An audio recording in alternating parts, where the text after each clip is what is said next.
Welcome back to my YouTube channel. This 14th day of April 2021. If you have subscribed to my channel, my heart is full of gratitude. Thank you so much for your support and welcome back. If you're new here, thank you for sparing your time just to watch my video. I'm sure you'll learn one or two things that will be beneficial for you, and don't forget to support my channel by subscribing below before we even continue. So I go by the name Sarah Ayuma, and I want to just dive into today's topic. Today's topic is cheating.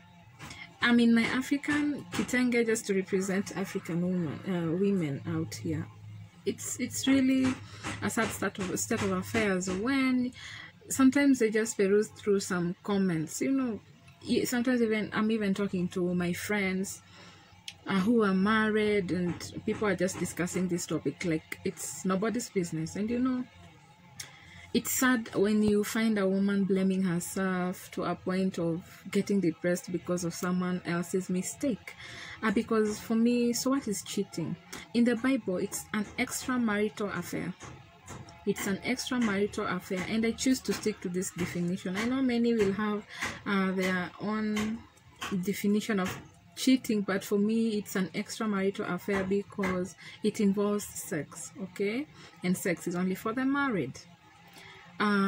Though for many under 25s this happens a lot, instead of studying, because during that age I believe that many brains have not yet developed fully, and that sometimes your body might tempt you. In fact, if you give yourself enough free time, your body will lie to you that it wants to date and stuff. And you should always remember, if you're under 25, that you're psychologically not mature.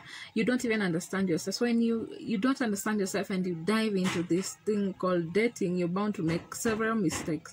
And sorry to say, but this current generation is full of people who've been hurt before. They've been hurt before they were even 25 years. They've made so many mistakes, dramatic mistakes. Some have even handed, their life keys to people who they don't even understand, to people who didn't even deserve to be with them, just because they chose to do the wrong things when they were not yet mature.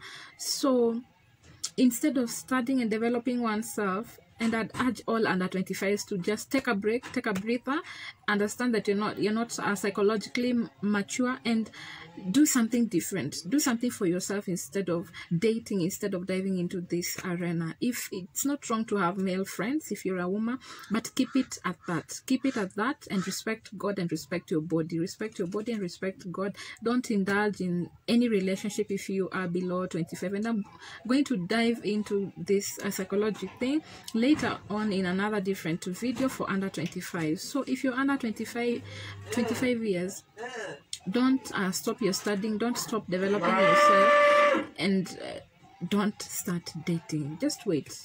There are so many things you can do, like when you're under 25, that don't involve dating. So from a survey, many individuals get heartbroken below the age of 25 because of a relationship they were in. Can you imagine dating a godly man and agreeing? So you're under 25 and you're dating a godly man, and you agree to keep yourselves pure until you get married, only to find out that this man has been sleeping around with several ladies to a point of impregnating them. And when you find out, instead of them owning up, any man who does not know how to own up, just that's a no-go zone. Like, don't even deal with him, just leave him. Because if he can't own up to his mistakes, then it means he cannot apologize. Then it means he will keep blaming you for his own mistakes. So instead of owning up and apologizing, they actually tell you that you're the reason why they did that. You're the reason why they slept around and even impregnated another woman. So many ladies end up, because when someone tells you that you're the reason, and psychologically you're not mature enough, then you start making wrong decisions. Some even start sleeping with these men in the name of protecting their relationship, which is a wrong path to take, because a cheat is just a cheat. And men cheat for various reasons. Some, mwanamume mwingine anaweza ona tu skirt ikipita and they get attracted to it, a different skirt. Like, men are attracted to legs, men are attracted to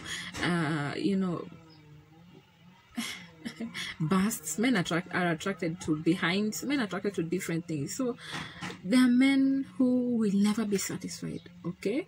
And you might not be the reason why they are cheating.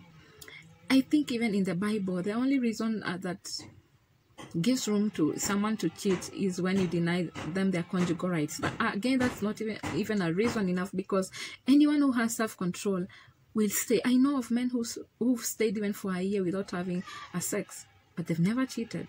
And there are others, even 1 week cannot go without them sleeping around. So basically, there's no reason that can actually justify a man cheating on you. So don't ever rush to sleep with men just because they've cheated on you. In fact, you should hold your horses and keep off from those men.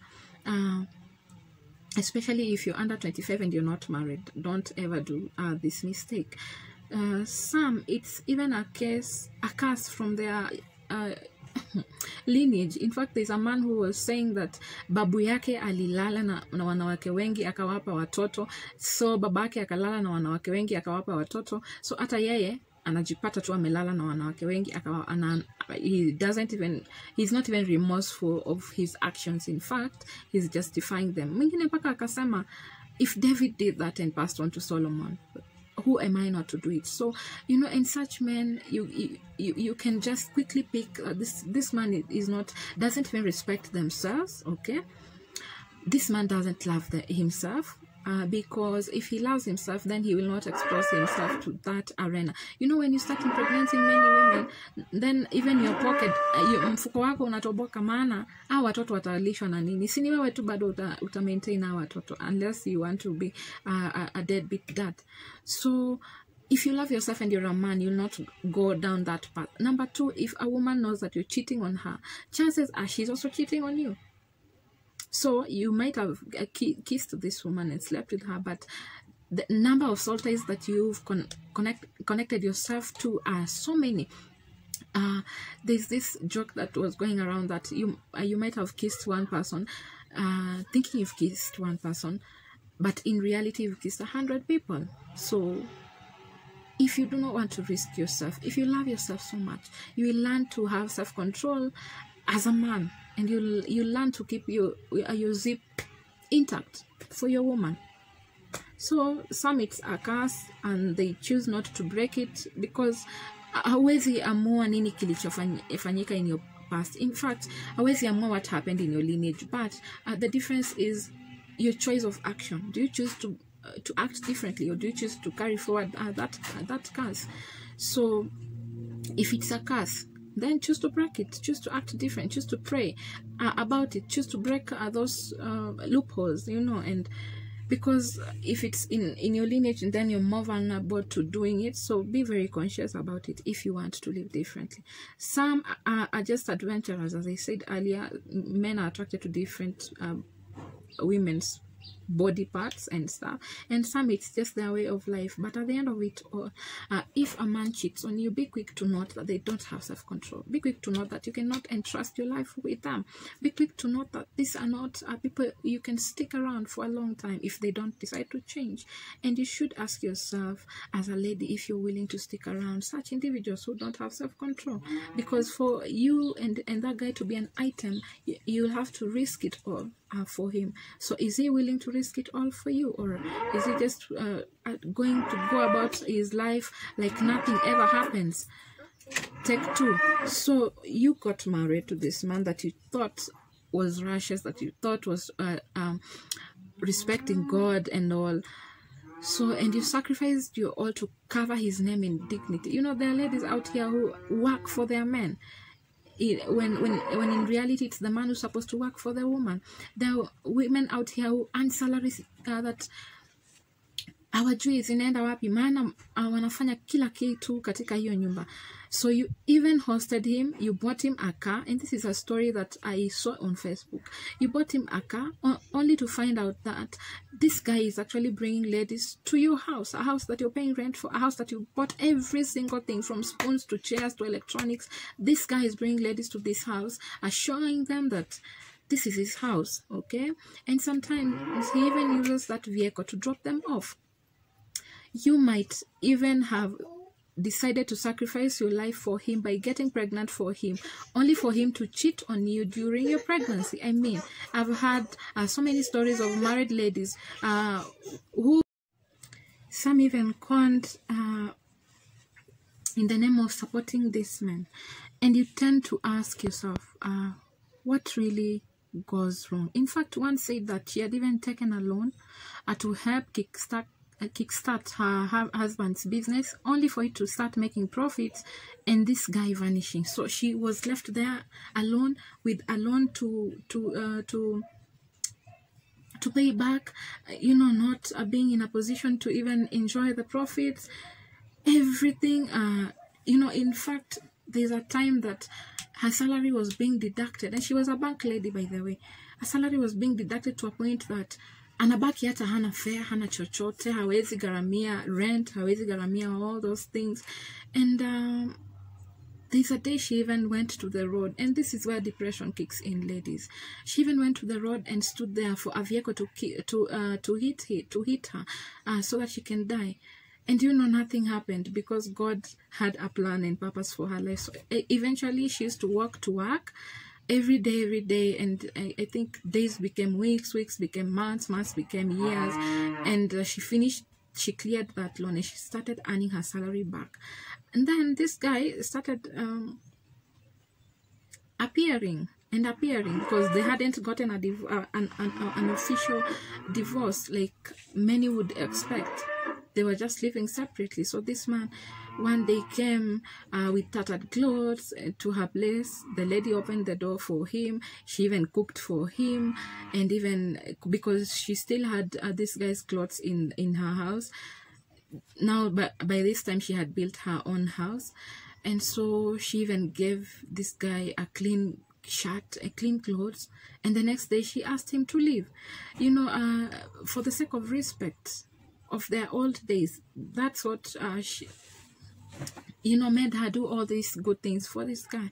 But ladies have been conned, and many are the affliction of married ladies. And so what is the Lord's expectation of you as a lady?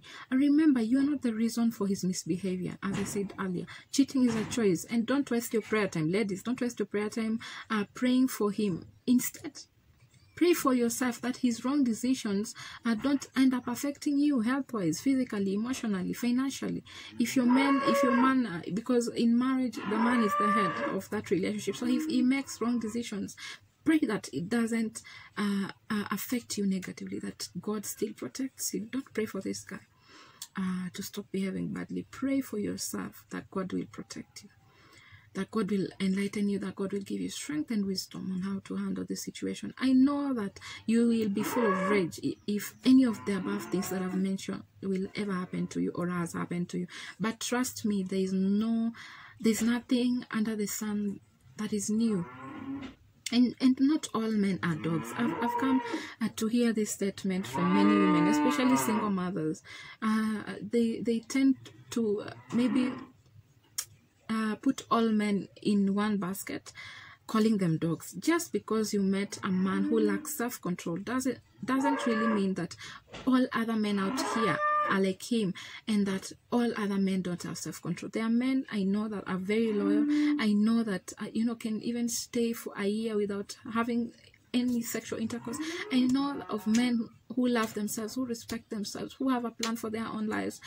Men who know where to put a stop. Men who don't just flirt with anyone. Men who are trustworthy. I know of them, and there are many out here. So not all men are dogs. And below are the very simple rules or things that you as a woman should do when a man cheats on you. And I'm talking of a married woman, because when a man cheats on you, they've brought forth a different altar onto your marital altar.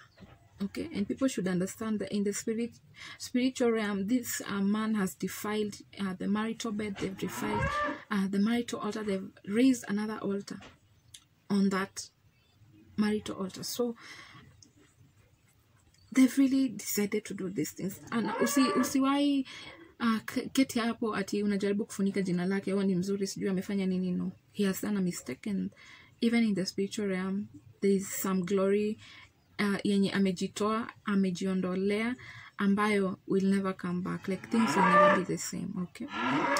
So number one thing that you should do when he cheats on you is let him know that you know that he is cheating, and end it there.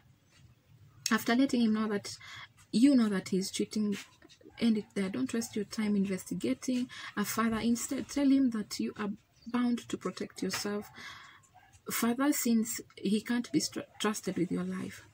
Just tell him that. And if you've been having things raw, start putting wrappers on your goodies before it's too late. Number two thing you should do is go get tested for STIs, for HIV, and this all these things, and go get tested if possible, the both of you, so that you can know the way forward. And don't just test once. Test once, test after 3 months, test after 6 months. Keep testing, because this is your life you're putting in line for him. Another thing you should do is find something that makes you happy, since happiness comes from within. Don't rely on your husband to make you happy. Find something else that makes you happy.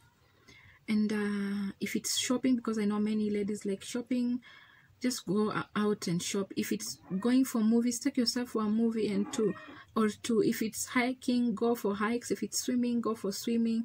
If it's massages and everything, go for something. Find something that makes you happy, and remember that happiness comes from within, and it starts with you, not with your husband. Okay. Another thing that you can do is seek help, both physically with house chores and emotionally, from a professional. Don't go around tarnishing your husband's name in the name of gossip. Instead, seek wise counsel from a godly person on the same. Just go open up and talk about it. There's nothing new under the sun. Something else that you can do is love yourself some more. Don't start despising yourself, asking why or why. What did I do wrong? It's not you who did anything wrong. It's him who chose to do what is wrong. It's him who chose to do what is wrong. Regardless of the circumstances that surround his choice, he still made a wrong choice, and it's him who should suffer the consequences of his actions, not you. So don't go into depression in the name of blaming yourself, despising yourself, looking down on yourself. Some ladies even go to an extent of hatoki nje, haendi kazini, and such like stuff. Don't blame yourself. You didn't do anything wrong. It's a choice that he made to defile your marital bed and raise another altar. Okay, so loving yourself here means keeping your body extra clean. If you've not been doing this body scrub, start doing body scrubs. Go and make your nails. Go for pedicures. Make your hair more frequently. Buy yourself new pajamas and lingerie sets. Go for gym sessions to keep fit. Go for coffees with your friends, and don't talk about the situation. Remember to only talk about this situation with a professional, and a professional knows how to keep secrets. So if you go for coffees, go just for coffees and nothing more. Take a lot of photos, upgrade your wardrobe and your house. Buy new mats, buy new things for your house, even utensils. This list is endless, and within no time you'll be in a better state emotionally and even physically. Before you know it, you'll have recovered from that psychological torture. Another thing that you should do is don't waste your time contacting that other lady, because many ladies make this mistake. Unaenda unapigia ule mwingine, unamwambia achane na mwanamume wako. Remember that she did not cheat on you. So don't waste your energies fighting her or killing your husband. Have you heard of ladies who burnt their husbands in vehicles? Have you ever asked yourself what transpired before that? It's because of such things that ladies sometimes choose the wrong points of actions. So you'll just end up in prison for something that is not worthy. By the way, a man who cheats on you is not worth your time or attention. A cheat is not worth your time or attention. So shift your goalposts and upgrade your game as a woman. Okay? Upgrade your game as a woman. Because you never know. You just never know what the future holds. So don't waste your energies and attention on a cheat, on a man who decided to defile your marital bed. Now, the very last thing that you should consider is if you'll be willing to forgive him and forgetting. Si ati unamsamea alafu akirudia tena kulala na wanawake wengine unamkumbusha, unakumbuka last year time like this you did this and that. No. So ask yourself if you should consider forgiving him and forgetting it, or if you're ready to get out of that marriage and start a fresh life as a single person. Either of these decisions is hard, so choose your hard wisely as a woman. Above all, don't try cheating on him to revenge, because you'll end up hurting yourself more in the process. You'll expose yourself to diseases and infections and shame. And above all, look up to what God's mission for your life is. What does God want to do with your life? Maybe he allowed this situation to come to your life so that maybe you can move to another stage in your life, or maybe so that you can learn lessons that will be helpful for other women who will encounter a similar situation like you have. So ask yourself, what's God's mission for your life? What's God's purpose for your life? And remember, you've been called to be virtuous, so stick to that virtuousness, because two wrongs will never make a right. That's it from me. See you in my next video, which will be coming out sooner than you think or expect.